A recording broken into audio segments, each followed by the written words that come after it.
Hai guys, kembali bersama gua Tikitau TV. Gimana puasa kalian? Masih lancar kan? Pada kesempatan kali ini, Tikitau TV akan membahas genre film pembantaian. Kita akan melihat keganasan psikopat edan yang doyan membunuh manusia. Dan film ini katanya diangkat dari kisah nyata. Film ini berjudul Texas Chainsaw Massacre 2003. Kenapa Tikitau TV memilih yang 2003? Padahal banyak kan versi-versi yang lain. Karena Tikitau TV merasa versi yang 2003 ini mempunyai intensitas horor yang luar biasa. Juga alur cerita menarik, walau kita tahu film-film psikopat kebanyakan bikin penonton merasa kesal. Namun yang versi 2003 ini sangat berbeda dan Tikitau TV sangat suka dengan versi yang ini. Mari kita bahas, dan jika kalian suka dengan channel ini, silahkan subscribe aja. Film ini diawali dengan investigasi polisi di tahun 1973 mengenai pembantaian yang terjadi di daerah terpencil di Texas. Polisi menemukan korban yang berjatuhan di sekitar rumah keluarga Lewitt, seperti potongan tubuh manusia, kuku, gigi, sampai barang bukti berupa gergaji mesin yang disalahgunakan sebagai alat pembantaian. Bukti yang mengerikan dan membuat kepolisian mengira bahwa pelaku masih berkeliaran adalah video investigasi ke dalam rumah pelaku yang sangat mengerikan. Terlihat ada goresan-goresan kuku di dinding dan rambut yang bercampur darah. Dikatakan sekelompok anak muda menjadi korban dari kasus tersebut, dan kejadian ini didokumentasikan dengan sebuah film yang akan kita lihat sekarang, dan inilah kisahnya. Pada tahun 1973, Texas, 20 Agustus. Terlihat sekelompok anak muda yang sedang berpergian menggunakan sebuah mobil van. Mereka bertujuan untuk menghadiri konser band di daerah Meksiko. Dan seperti biasa, film-film seperti ini diawali dengan canda tawa riang menghiasi perjalanan mereka. Terlihat seorang wanita yang bernama Erin duduk di depan bersama pacarnya bernama Champer. Sedangkan di belakang teman mereka yang bernama Pepper dan MD sedang asik nakdek di depan Morgan. Yang dikacangin. Kemudian Erin pun ditawari janja oleh pacarnya. Namun sepertinya Erin sangat tidak suka dengan kelakuan pacarnya yang masih menghisap janja, hingga satu temannya keceplosan bahwa mereka membawa 3 kg janja. Erin pun kaget, apakah benar? Dan pacarnya bilang itu bohong, dia cuma halu saja sepertinya. Erin cewek yang baik-baik meski mereka tinggal di Amerika. Hingga ketika pacarnya minta nakdek ketika menyetir, Erin pun menurutinya. Namun hampir saja mereka menabrak seseorang yang hanya karena nakdek. Erin melihat ada seseorang wanita muda yang berjalan seperti orang linglung di pinggir jalan. Ia pun menanyainya, tetapi tidak ada respon. Sehingga mereka memutuskan untuk menolongnya dengan membawa wanita tersebut masuk ke dalam mobil. Di dalam mobil mereka bertanya kembali, namun hasilnya sama, tidak ada jawaban. Bahkan kadang-kadang jawabannya ngelantur. Ia bilang, aku sangat takut sekali, dia sangat jahat, lebih jahat daripada iblis. Mereka pun heran apa maksudnya. Dan ketika cewek itu melihat ada pelang di jalan, ia pun seperti teringat dengan jalan menuju rumah pembantai tersebut. Ia pun histeris dan tidak ingin kembali ke sana. Hingga ia pun tiba-tiba mengeluarkan senjata dari dalam rahimnya dan tiba-tiba menembak dirinya sampai mati. Mereka semua shock dengan kejadian itu. Mereka tidak mengira wanita tersebut melakukan itu di depan mata mereka. Jelas mereka panik. Namun inisiatif menelpon polisi pun tidak mungkin, karena ternyata memang benar mereka membawa ganja 3 kg yang tersimpan di dalam boneka. Mereka pun kebingungan, mau tidak mau pacar Erin pun membuang janjanya ke dalam rumput ilalang. Mereka pun pergi mencari bantuan dengan membawa mayat wanita tersebut. Hingga sampailah mereka di sebuah pom mini. Mereka pun masuk dan meminta bantuan, namun terlihat ada raut-raut wajah psikopat di wanita itu. Mereka pun minta diteleponkan polisi karena ada kasus bunuh diri di dalam mobil. Si mak-mak pun itu menelepon dan katanya polisi tidak bisa datang ke sini. Antarin aja mayatnya ke daerah Keyfrom. Jelas mereka kesal, polisi Texas kok kayak gini. Mereka pun membawanya ke sana. Sesampainya di sana, mereka pun mencari cara di mana polisi itu berada, namun nihil. Tempatnya pun aneh banget, kental banget sama suasana psikopat. Hingga salah satu temannya udah frustasi dan menyarankan untuk membuang mayatnya. Namun para wanita tidak mau, kasihan cuy, ini cewek pasti dicariin keluarganya, kata si Erin. Dan mereka pun mau gak mau harus menunggu polisi tersebut datang. Hingga ketika mereka sedang berdiskusi, terlihat ada sekelebat bayangan aneh di dalam bangunan. Kaget kan? Sama aku juga, apalagi kalau tidak dikasih tahu. Mereka pun masuk dan memeriksanya. Suasana begitu kelam hingga tiba-tiba mereka menemukan seorang bocah yang sedang nongkrong gak jelas di dalam kegelapan. Ia adalah Jidai. Mereka pun bertanya, di mana polisi tersebut? Namun ia tidak tahu. Kemudian Chamber bersama Erin pergi untuk melihat keadaan sekitar dan mencari rumah terdekat untuk meminta bantuan. Mereka pun masuk hutan hingga sampailah mereka di rumah besar dan aneh, satu-satunya di daerah itu. Mereka pun mendekatinya dan mengetuk pintu, hingga datanglah seorang kakek aneh dengan kakinya yang hilang. Erin pun menjelaskan, ia kesini untuk mencari sheriff. Si kakek aneh itu pun mempersilahkan Erin untuk menelepon. Setelah selesai menelepon, si kakek itu pun berteriak, minta tolong kepada Erin untuk dibangunkan. Namun, si kakek kampret ini malah memanfaatkan situasi tersebut. Perhatikan tangannya. Camper yang menunggu di luar pun sudah bosan menunggu. Ia pun masuk dan mencari di mana Erin, namun kejadian aneh terjadi. Ketika Camper masuk dan mencari ke setiap sudut ruangan, tiba-tiba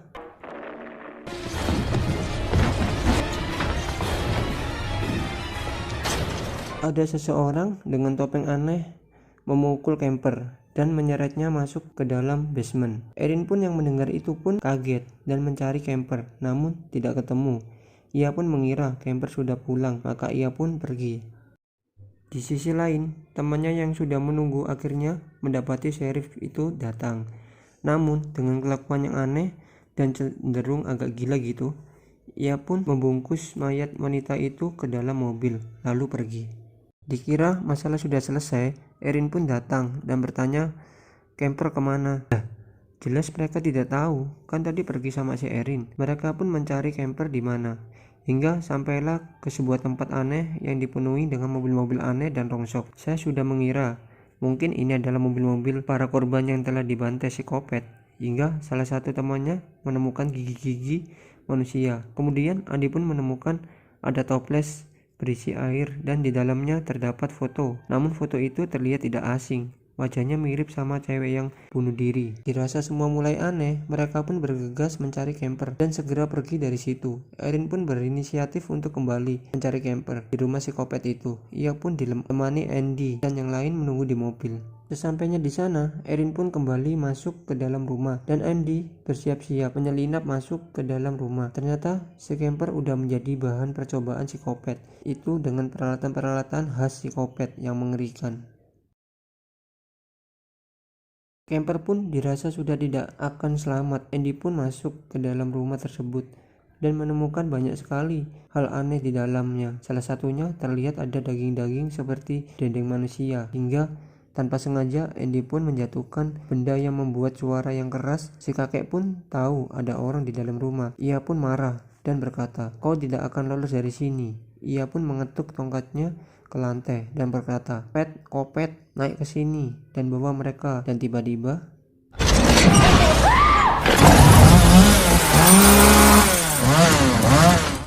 terlihat psikopat berbadan besar itu datang dan menyerang mereka.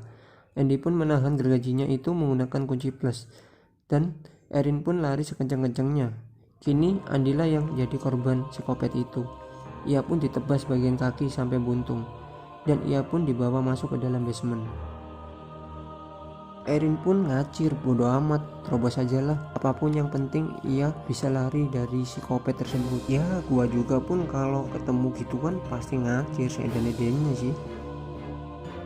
Ia pun sampai di tempat temannya dan segera menyalakan mobil. Temannya pun bertanya, ada apa? Kita bisa melihat kepanikan Erin yang sangat luar biasa. Namun sepertinya mobil yang biasanya lancar jadi mendadak menjadi mobil rongsok yang susah menyala hingga kuncinya pun patah. Dan secara ajaib tiba-tiba muncul aja gitu si polisi sheriff itu dan bertanya, "Ada apa?" Erin merasa lega ada polisi. Namun ketika ia menjelaskan situasinya, tiba-tiba si sheriff itu melihat ada bekas janja yang berada di asbak mobil. Ia pun malah mencurigai ada sebuah kebohongan besar di sini. Di sisi lain, si Andy yang berkakinya copot pun dipermak habis-habisan oleh psikopat tersebut. Ia pun digantung menggunakan kain daging. Kakinya pun disumpel pakai garam dan diikat menggunakan kain. Kebayang perihnya nggak anjir? Lalu diperlihatkan psikopat tersebut sedang menjahit sesuatu. Ternyata dia sedang menjahit kulit, namun bukan kulit biasa. Ternyata ia menjadikan kulit wajah camper sebagai topeng. Dan ia pun memakainya. Sakit banget sih ini. Kembali kepada Erin dan kawan-kawan. Kini mereka dituduh sebagai pembunuh wanita tadi, karena si polisi aneh ini menyangka mereka semua mabuk janja dan telah membohongi polisi. Korban pun ditangkap dan dibawa masuk ke dalam mobil meninggalkan Erin dan Pepper. Namun ketika mereka bersiap akan pergi dengan mengakali kabel starter, tiba-tiba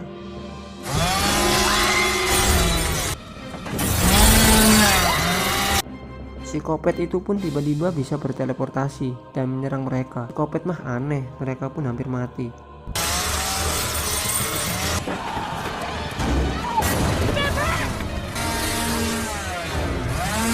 Hingga Pepper pun lari dan ia pun dikejar psikopat itu dan mati digergaji.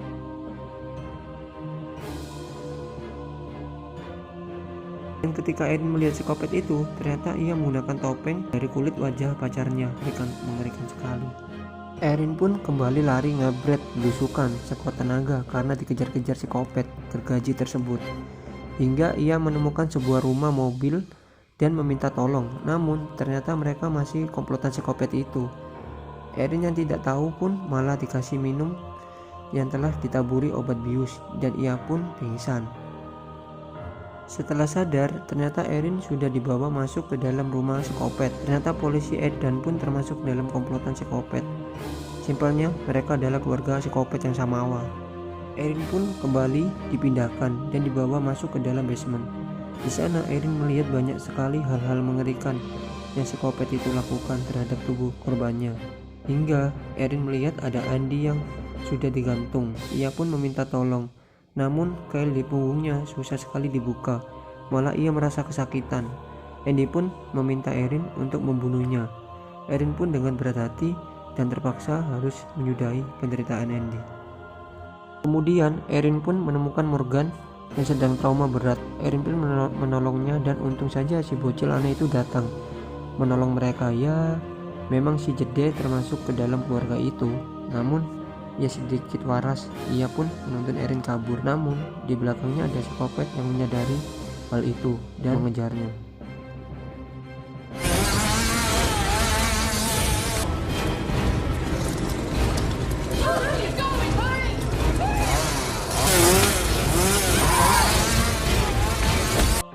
Mereka pun bisa lolos dan malah masuk ke dalam rumah gubuk di dalam hutan.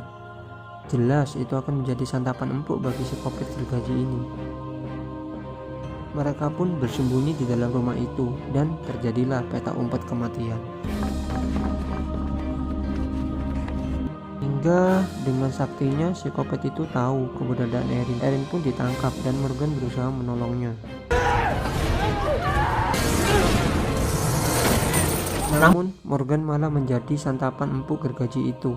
Ia pun mati. Erin pun kabur. Ia pun dikejar-kejar sama psikopat itu. Jujur gua ngerasa ngeri banget di sini. Kebayang kalau gua yang dikejar-kejar, bisa-bisa ngompol di celahnya, guys.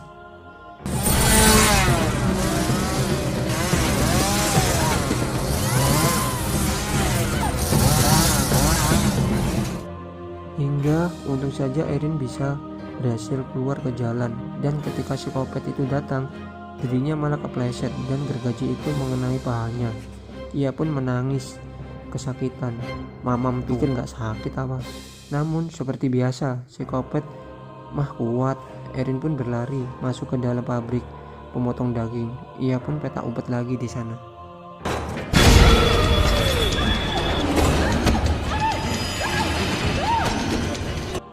Anehnya psikopat itu bisa tahu aja gitu di mana si Erin.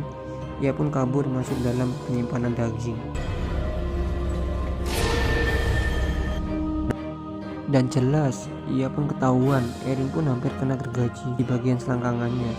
Untung aja gak kena. Ia pun berlari dan masuk ke dalam lemari dan memancing psikopat itu. Dan ketika psikopat itu salah membuka lemari yang isinya itu adalah babi, Erin pun membacoknya dengan pisau daging sampai tangannya buntung. Psikopat itu pun menangis kesakitan, tangannya sisa sebelah. Namun kalian jangan senang dulu. Erin pun berlari mencari bantuan. Namun untung saja ada Kang Truk datang dan membawanya.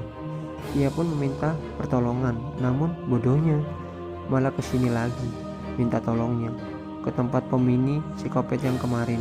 Emang cuma itu kali minta tolongnya. Si Erin yang tahu akan hal itu pun segera kabur. Dan ternyata si emak-emak penjaga pemini itu juga masih komplotan psikopat. Kemudian Erin pun melihat seorang bocil yang diduga hasil dari pernikahan. Ia pun membawanya dan masuk ke dalam mobil polisi. Ia pun lantas menabrak polisi gadungan itu sampai mati. Erin pun pergi dengan bocah itu dan selamat hingga... Nah, kata gua juga apa? Psikopat mah kuat. Ia masih hidup dan menjadi teror di daerah itu. Namun Erin berhasil selamat dan melaporkan hal itu ke pihak kepolisian yang lain. Dan investigasi yang di awal film itu adalah berkat hasil laporan Erin ke pihak kepolisian. Namun di video investigasi itu ternyata psikopat itu masih ada dan masih menjadi teror bagi kawasan Texas. Dan film pun berakhir. Bagaimana? Serem banget kan? Memang versi 2003 ini lebih ngena horornya.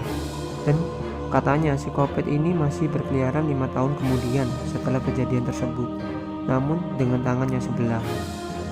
Mungkin segini saja review dan penjelasan film Texas Chainsaw 2003. Jangan lupa like, share, dan subscribe agar kalian tidak ketinggalan video-video menarik dari channel Tikita TV. Thanks for watching and see you next video. Bye bye.